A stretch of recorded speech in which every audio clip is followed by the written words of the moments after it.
Hai semuanya, jumpa lagi bersama kita Tripod. Dengar, Pahami. peluk. Nah, kali ini kita mau jawab pertanyaan yang muncul di komentar kita. Apa dampak pendidikan usia dini terhadap perkembangan kecerdasan, karakter, dan kemampuan sosial anak di masa depan? Sebenarnya Bun, kalau kita bicara tentang masa depan anak, semuanya itu bermula dari fase golden age. Nah, di fase golden age ini kan di sini sudah di video pertama sudah Bunda jelaskan juga 80% perkembangan otak anak berkembang secara cepat. Nah, di fase golden age ini karakter anak mulai terbentuk dan kemampuan sosialnya mulai terlihat. Nah, di PAUD ini sebenarnya sangat berkaitan dengan kemampuan yang dibutuhkan anak di masa depan, termasuk kemampuan 4C, kolaboratif, communication, critical thinking, dan creativity. Nah, dampak PAUD terhadap perkembangan kecerdasan anak tadi, sebenarnya di lembaga PAUD kan anak sudah mendapat banyak stimulasi Bun, melalui bermain, mendengarkan cerita, bernyanyi, bereksperimen, dan mengeksplorasi alam. Seperti kegiatan sederhana juga seperti menyusun balok, mencampur warna, menyelesaikan puzzle, itu sebenarnya juga melatih cara berpikir anak. Anak di sini juga belajar menganalisis, memprediksi, dan memecahkan masalah. Nah, kemampuan berpikir tadi itu disebut dengan critical thinking atau berpikir kritis. Artinya di sini adalah kecerdasan yang berkembang di PAUD tidak hanya membuat anak pintar secara akademik Bun, tapi juga menumbuhkan kemampuan berpikir yang mereka butuhkan nanti saat bersekolah dan bekerja di masa depan. Selain itu, melalui kegiatan seni, bermain peran, menggambar, bercerita, hal itu tuh mendorong anak untuk berpikir secara kreatif. Disinilah muncul dasar creativity atau kreativitas. Kalau berbicara terkait dampak PAUD pada pembentukan karakter, seperti yang bunda-bunda ketahui semuanya di luar sana juga, karakter anak itu tidak terbentuk begitu saja ketika mereka dewasa, tetapi karakter justru dibangun dari kebiasaan kecil yang dilakukan berulang-ulang sejak usia dini, yaitu di PAUD, di sekolah pendidikan anak usia dini. Di sanalah mereka belajar disiplin melalui rutinitas harian, seperti tanggung jawab. Setelah bermain, mereka kan harus merapikan mainan, kemudian menata sepatu di rak masing-masing, kemudian kejujuran melalui cerita serta keteladanan guru. Mereka juga belajar empati saat melihat temannya sedih atau belajar bergiliran ketika bermain bersama. Mereka harus sabar antri menunggu giliran, seperti itu. Kemudian semua pengalaman ini membentuk nilai moral dan kebiasaan positif yang akan berdampak hingga mereka dewasa. Dan kalau kita tarik ke 4C, pembentukan karakter ini sangat berhubungan dengan communication dan collaboration. Jadi dalam hal ini itu ada 3 peran yang sangat saling berhubungan. Yang pertama yaitu orang tua, guru, dan anak. Ketika ketiga peran ini saling berhubungan, collaboration dan komunikasinya baik, anak akan percaya diri, yang lebih berani mengungkapkan pendapat, dan anak yang terbiasa bekerja sama akan lebih mudah berkolaborasi di masa depan.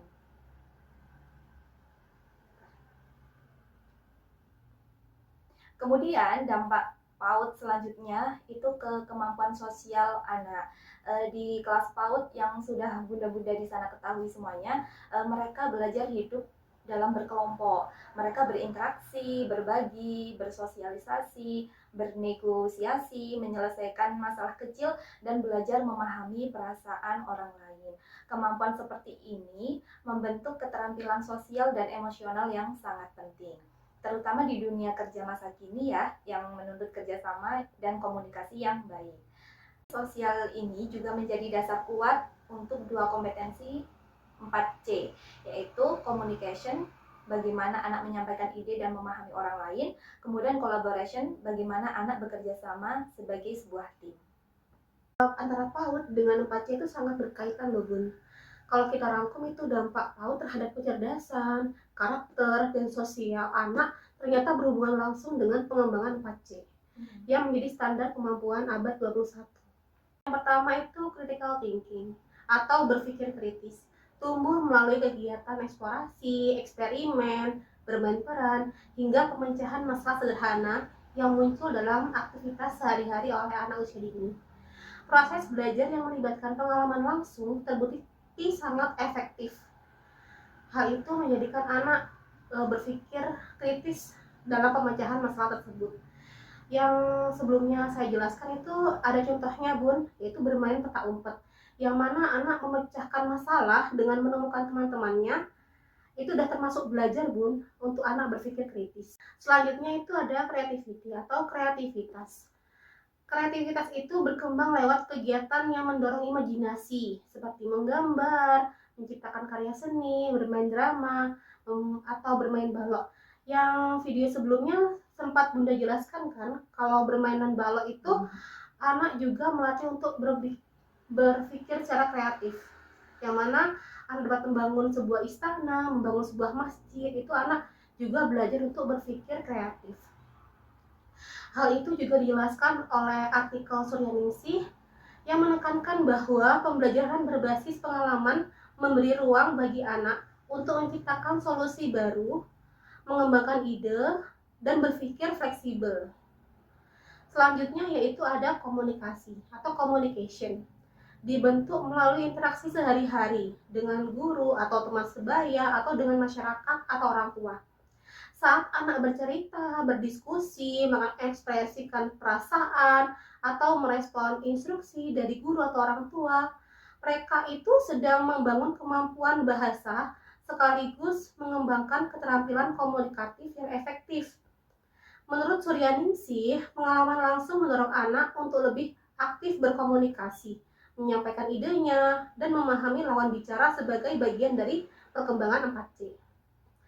Nah, yang terakhir itu ada kolaborasi atau collaboration. Lahir dari kegiatan kelompok, yaitu bisa dari kegiatan bermainan bersama, mengerjakan sebuah proyek, dan aktivitas yang memerlukan giliran serta kerjasama. Nah, misalnya itu ada anak yang antri untuk cuci tangan. Itu anak juga sudah belajar untuk berkolaborasi dengan teman-temannya. Hal ini juga dijelaskan oleh Suryaningsih dalam artikelnya, menyatakan bahwa kolaborasi berkembang kuat ketika anak terlibat dalam pengalaman nyata yang menuntut kerjasama dan interaksi sosial positif. Nah, dengan kata lain, PAUD adalah pintu awal yang mempersiapkan anak menghadapi tantangan zaman yang semakin kompleks melalui bermain, eksplorasi, interaksi, dan pengalaman langsung. Anak-anak tidak hanya memperoleh pengetahuan dasar, tetapi juga membangun fondasi keterampilan abad 21. Nah, 4C ini yang akan mereka gunakan seumur hidup. Jadi, ketika kita menyekolahkan anak-anak ke PAUD, kita sebenarnya tidak hanya mengenalkan mereka pada dunia belajar saja, tetapi juga menyiapkan mereka untuk menjadi generasi yang cerdas, berkarakter kuat, mampu bersosialisasi, dan siap bersaing di dunia yang serba modern ini. Nah, di PAUD ini melalui bermain, berinteraksi, bereksplorasi merupakan sebuah langkah awal yang sedang mereka bangun untuk masa depan mereka. Yang mana satu langkah setiap harinya itu sangat berkembang baik ya Bun ya, untuk kehidupannya yang makin modern itu. Iya, benar. Semoga apa yang kami sampaikan tadi bisa bermanfaat untuk bunda-bunda di luar sana, untuk pendidik, untuk orang tua, dan siapapun yang peduli terhadap masa depan di Indonesia, dan semoga bisa menjawab pertanyaan yang sudah disampaikan sama kakak yang bertanya di komentar di YouTube tadi ya. Teman-teman atau bunda-bunda yang ingin bertanya seputar pendidikan anak usia dini, bisa Bunda tanyakan di komentar YouTube atau kirim ke DM ke sosial media kita di IG atau di TikTok mungkin, atau mungkin bisa kirim email ke kita.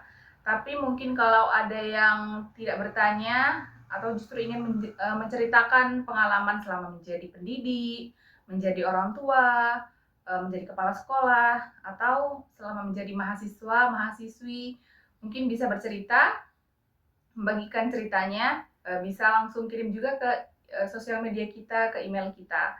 Kita tunggu ya teman-teman. Sekian dari kami, Tripod, Dengar, pahami, peluk. sampai jumpa di episode selanjutnya.